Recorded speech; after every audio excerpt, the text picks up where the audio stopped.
In this training, I'm going to show you how you can uninstall a PHP version.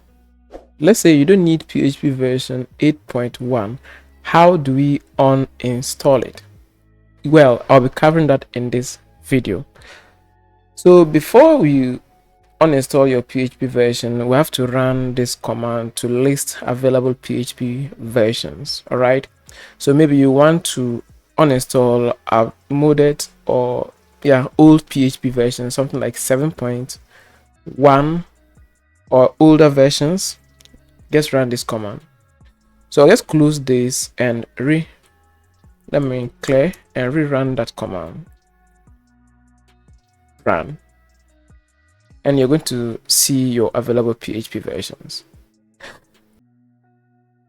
So after listing all your PHP versions, it's then time for us to run the uninstall command.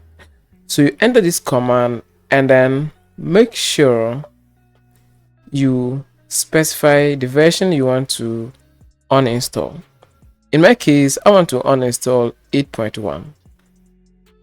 For this, I'll just put 8.1 and then I'll append a star to it, and that means it's going to uninstall 8.1 including all its extensions.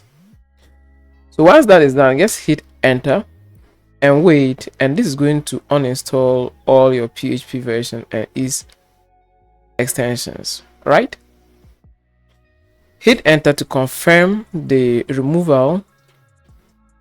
Clear our screen. Make sure you run this command to remove all configurations and other files that are left on the system. So enter this command and hit enter. Hit enter again, and it's going to free up 675 MB disk space. Okay, so wait patiently for this version of PHP and its files or configuration files to be removed. Now that we successfully removed that PHP version, it's important we check or confirm its removal. So let's see if it's actually removed.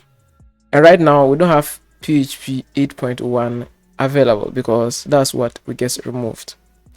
You can change the default PHP version by selecting or entering this selection number. So let's say I want to switch to PHP version 8.2. I simply enter is number, which is 1. So I'll put 1 here and hit enter. And the PHP version 8.2 is now the default PHP version. And as you can see, 1 is the default PHP version. So thank you for watching this video. Hoping to see you in my next videos. Take care.